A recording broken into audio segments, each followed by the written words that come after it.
Hi, welcome to another lecture of Physics 2101. We have finished chapter 11 in the previous lecture, and we have reached a point where we are finally able to use all of these rules that we have learned about forces, about vectors, about velocities, about momenta, about torques, about centers of mass, moments of inertia.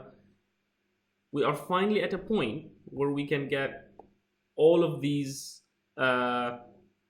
concepts together and utilize them in a useful aspect. So let's get started. Chapter 12 is about equilibrium and elasticity. And in today's lecture, we are mostly going to be talking about equilibrium, which you will find out that is a concept that you have been used to. You are actually doing it on a daily basis, perhaps day in and day out, but you have never thought of it in a physicsy way before. And today we're going to try to bring in some mathematical rigor to something that we have done pretty much our entire lives without thinking about it. Okay. Let's first define the term equilibrium.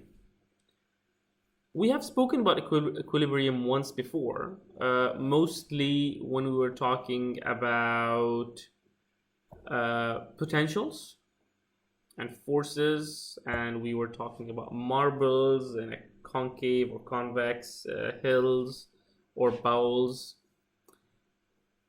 Now, let's take the example of a ball. If a ball is resting or has a constant velocity, we say it is in equilibrium, coming from the word equal. Okay, meaning not changing. Okay, fair enough. Next, we need to define what is special about this ball. Why is it in equilibrium?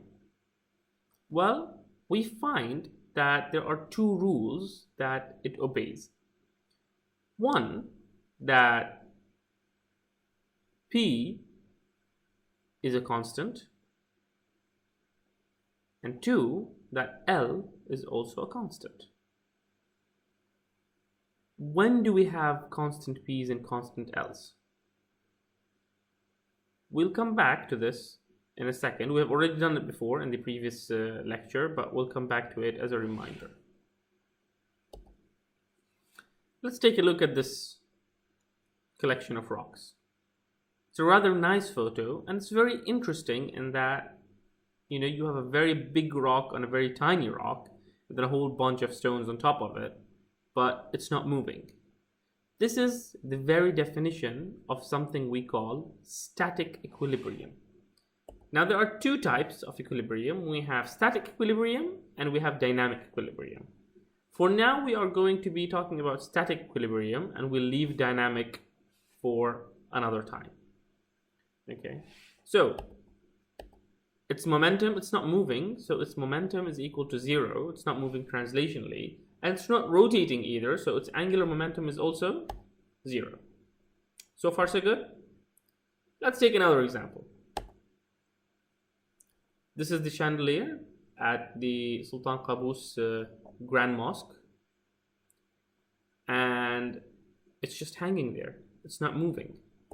You have gravity pulling it down, and then you have tension in the cables pulling it up. The net force on it is 0, so it's not moving. Not moving means P equals 0. Not rotating means, again, L equals 0. Okay. What's the first condition of equilibrium?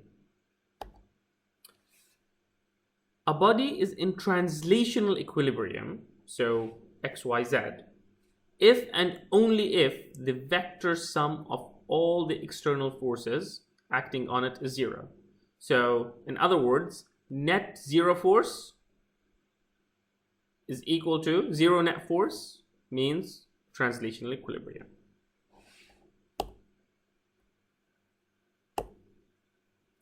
We take a whole bunch of forces, we add them up, we get 0, we're in equilibrium. As we have been doing all over, instead of taking the magnitude of the forces, what we do is, okay, we take the F net x, F net y, and F net z. If each one of these is equal to 0, then we have something that's in translational equilibrium. There's no acceleration that's going to happen in any direction.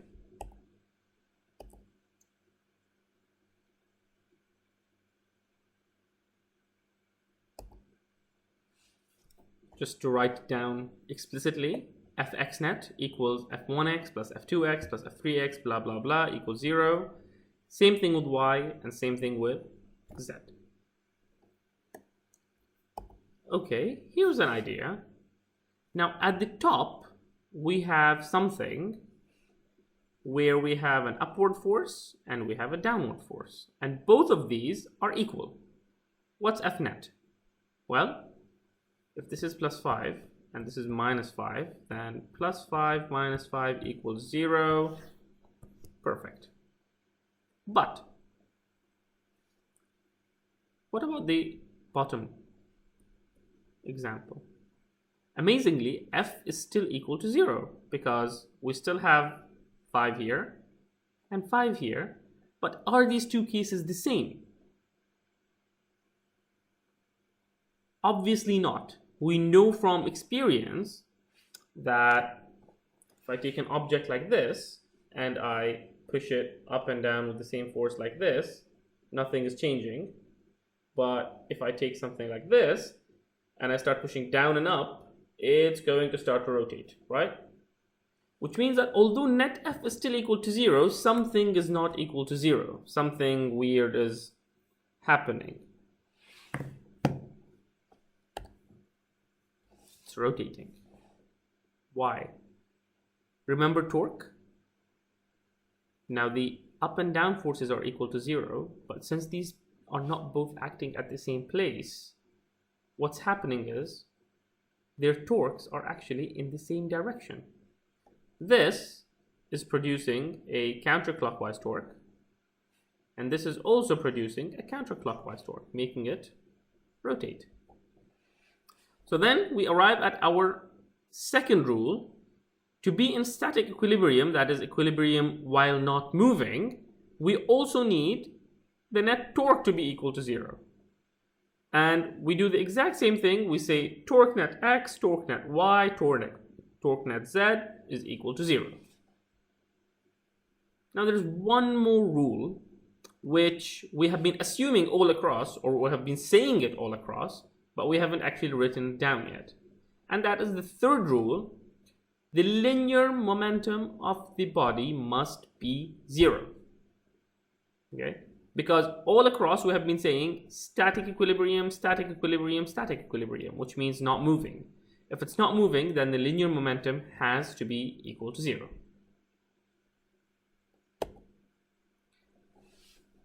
Now, when we were speaking about equilibriums back in chapter 8, we mentioned two types of equilibrium. We mentioned a type that was stable and another that was unstable. Let's consider a domino, okay, or this phone. I can balance it here. Now it's not working out because my hand is not absolutely straight, but I'm trying my best. Okay, you can see it's actually vibrating slightly to the left and to the right, but it's not falling over. So that's a good kind of equilibrium, right? It's going slightly to the left, slightly to the right, but it's coming back to the center. But if it goes a bit too much, then it goes boom. Okay, what is going on? Let's take a look at the physics of what's going on. This is my phone, this block. Okay, red is the center of mass, and force of gravity is perfectly downwards. Okay, normal force is upwards, but notice that the normal force is not at the center of the block. It's actually here at the point of touch. Now, if it goes slightly here, slightly there, the two torques might be able to balance, but if it goes slightly more, then my Fg is still down and my normal force is somewhere totally else. They're not both acting through the center of mass anymore. Yeah, one of them is to the side. Remember that example we did about the sumo wrestlers? Well, now what's happening is you have torque, and that torque will cause it to rotate and fall down. Now, if instead it's perfectly straight, well, they're both perfectly through the center of mass and nothing happens. It's static. Now, this is an example of equilibrium, and I'm not going to say absolutely unstable, but it's definitely not extremely stable either. Okay, so it's يعني شوية, sort of stable. On the other hand, if we take a big block, okay, if I take this instead, okay, this is way more stable. It can it can go all the way like this, and it's not going to fall down. It's not going to rotate. Okay, this is in an absolutely stable equilibrium.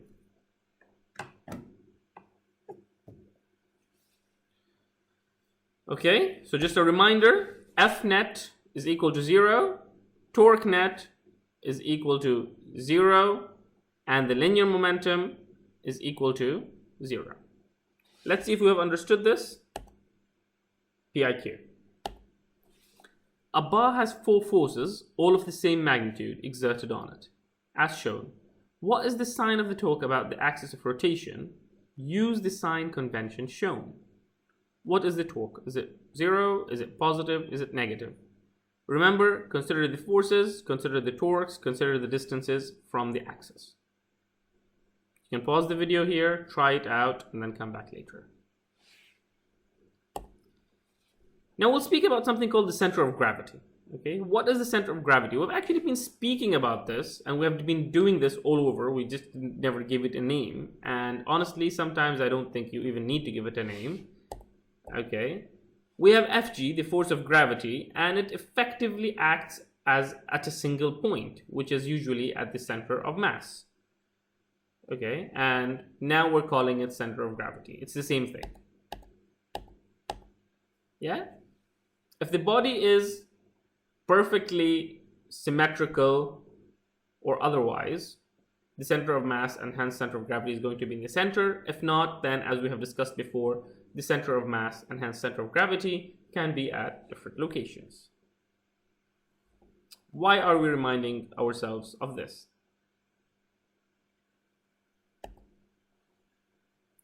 Let's take an example. We have sample problem 12.01 in your book, which is very interesting. You have 2 scales, a beam that is on both scales, and there's a block of mass m, 2.7 kilograms, and the beam itself is 1.8 kilograms. And we want to know, what do the scales read? Now, if you've ever seen this in life before, or if you have read the question, then it tells you, well, it's not moving, which is what's supposed to be on a scale. Things are not supposed to be moving. So what do they read?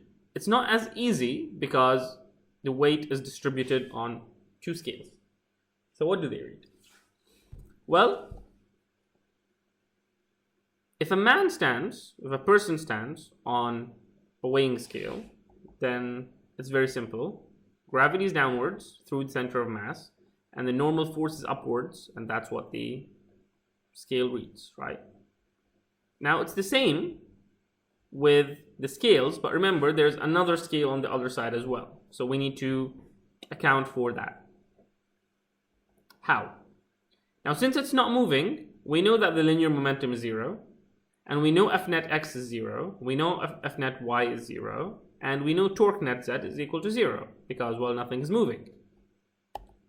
So how do we do this? We write out the problem first. Let's draw the beam and draw all the forces, free body force diagram. Fg, which is mg, downwards. We have another Fg there, but with the block.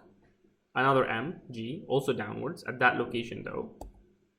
We have a normal force from the scale, F left, and we have a normal force from the scale, I'll call it F right. And those are all the forces that we have. Now let's consider the torques. The center of, since this is all uniform, the beam is uniform, the axis of rotation, if there is a rotation, would be through the center. So FL is at half length from the axis. FG for the block is at quarter length. And F right is at another half length, but on the other side. Okay, let's write it down. We know that all the forces must add to 0. So all the up forces are plus, all the down forces are minus, and write it down. Now, we also know, okay, that all the torques need to be equal to 0. So we write RF1 plus RF2 plus RF3 plus RF4 is equal to 0. Now, I will write this.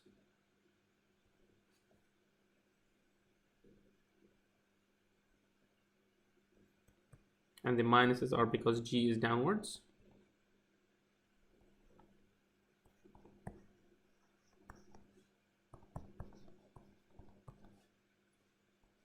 Okay, RF. And this is the torque. Well, now we have two equations with two unknowns, FL and FR, and we can substitute what the R's are. We can substitute our distances, and we can use this set of simultaneous equations to get FL and FR. I'll start with FR. I substitute all the values. I get FR equals 15 newtons. I then take my value of FR, I put it back into equation 1, and I end up with 29 newtons. So interestingly, what would happen here is this scale would read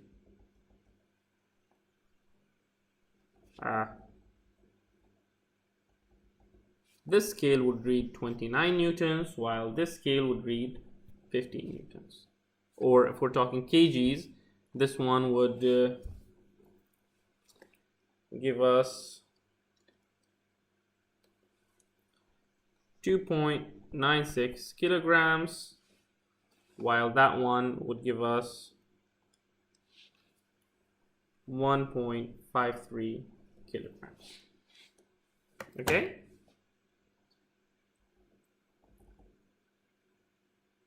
Let's do another PI here.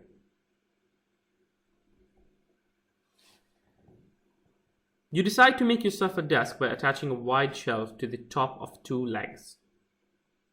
You're looking at it from the side.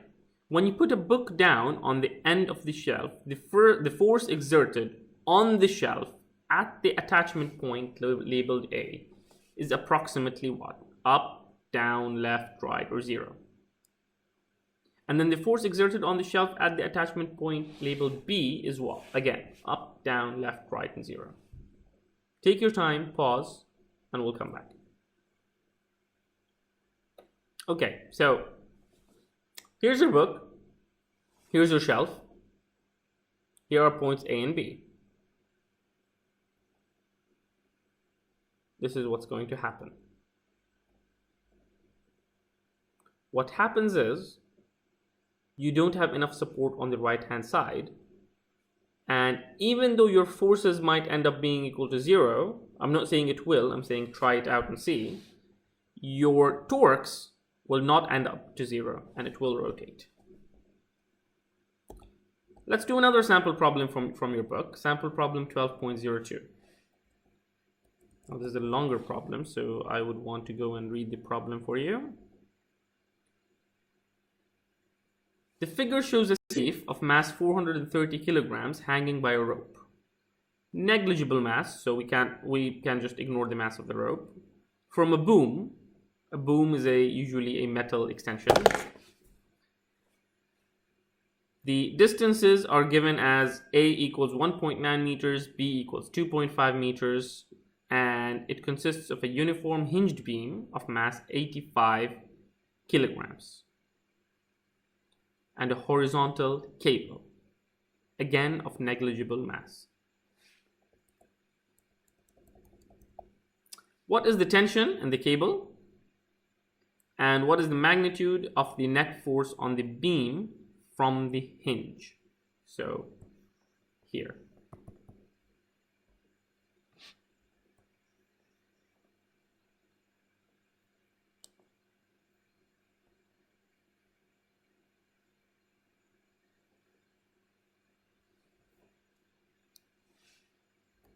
Okay.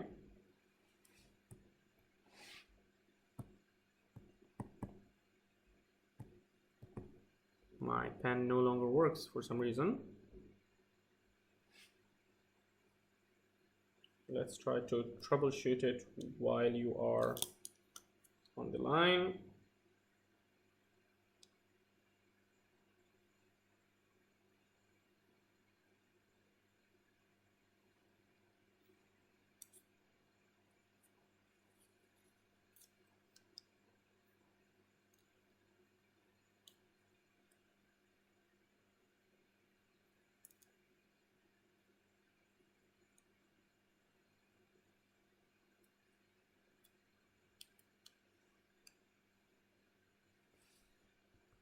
And it works again. Yay.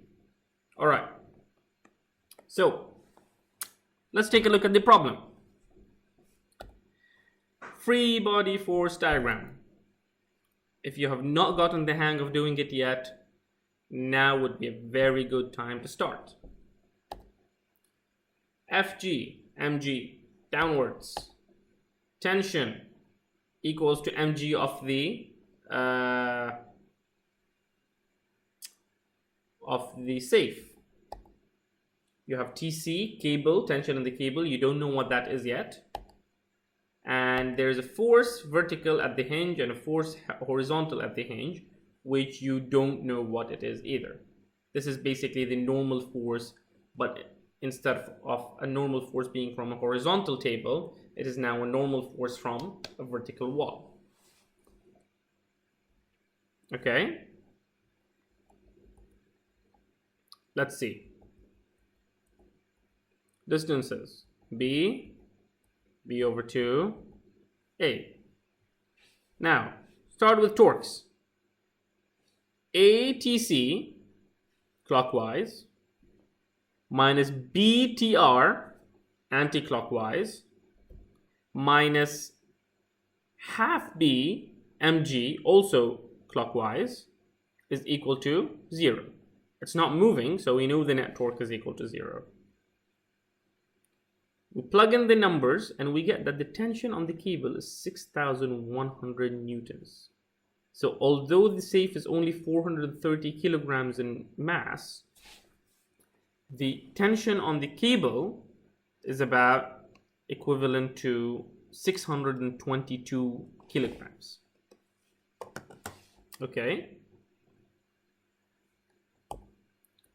What's the magnitude of the net force on the beam from the hinge? Now we say magnitude because there will be a horizontal normal force and a vertical normal force. Let's add it all up. We know the F net of all the x directions is 0. So FH minus TC equals 0, which gives you FH equals 6,100 newtons. And we know F net Y is equal to 0 because again it's not moving. So FV minus mg minus TR is equal to 0. And this will give us 5,047 newtons. Now the question asks for the magnitude, so we're going to take the square of one plus the square of other, square rooted, and we get 7,900 newtons, so about 800 kilograms, give or take. Okay, let's take a look at another PIQ to see if we have understood what we've done so far. We have a door. A door is pushed by two forces, a smaller force at the doorknob, so this is small force, and a larger force near the hinge as shown. This is a big force, but closer to the hinge. The door does not move. The force exerted on the door by the hinge itself is 0, points up, points down, is at some angle set in the southeast direction, is at some angle in the southwest direction, or it's some force at some other direction. Remember, never eat silly worms. This is your northeast, southwest. So southeast would be here, southwest would be here.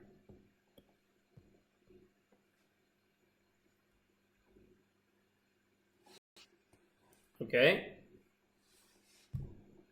I hope you have done it. This is my small force, this is my hinge force. And it's going to be in the southeast direction.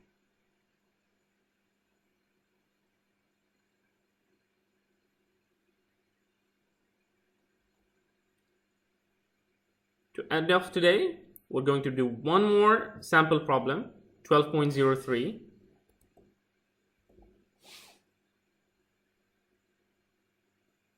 Balancing a leaning ladder. Now, if you have ever tried to do some household chores, you would know that getting a horizontal ladder to balance against a wall is sometimes tricky. Sometimes it will slide, sometimes it would just not be good enough, sometimes it would wobble, and usually we just keep trying trial and error until we find a good position to put it in. Now, what we're doing is exactly what we're going to be doing in this, what we're doing in our heads to get it to balance is what we're going to be doing in this problem using physics. So it tells us that the ladder is of length 12 meters, mass 45 kilograms, and it leans against a slick wall, which means there's no friction between the ladder and the wall itself. The ladder's upper end is at height 9.3 meters above the pavement. Pavement means the sidewalk, the road, on which the lower end is supported. The pavement is not frictionless, so there is friction with the road, okay, or with the floor. The ladder's center of mass is L/3 from the lower end, so it's heavier towards the bottom, along the length of the ladder. A firefighter of mass 72 kilograms climbs the ladder until her center of mass is L/2 from the lower end. What are then the magnitudes of the forces on the ladder from the wall and the pavement? So let's do it one at a time. These are all our variables. 45 kg, 72 kg, length 12 meters, height 9.3 meters. We don't know what A is, but we can calculate it using Pythagoras. The wall is frictionless, but the floor is not frictionless. Well, let's do a free body diagram. Force wall, we don't know what it is. At L/2, you have mg. At L/3, you also have mg of the ladder. So this is of firefighter, this is of ladder. You have a Py, you have a Px from the pavement, and this is everything. Okay? Well, let's start. We'll write down all the distances, and then we write it down. We start with the torque. Minus h Fw plus A/2. So again, each one of these is Rf, Rf, Rf, Rf, Rf. Okay, and we're looking at the torque about the pavement. So we're looking at the torque about this point. We write it down. To get A, we use Pythagoras. That's easy, you know how to do that. And we get Fw to be equal to 410 newtons. Once we have that, we can simply balance the forces and make them equal to 0.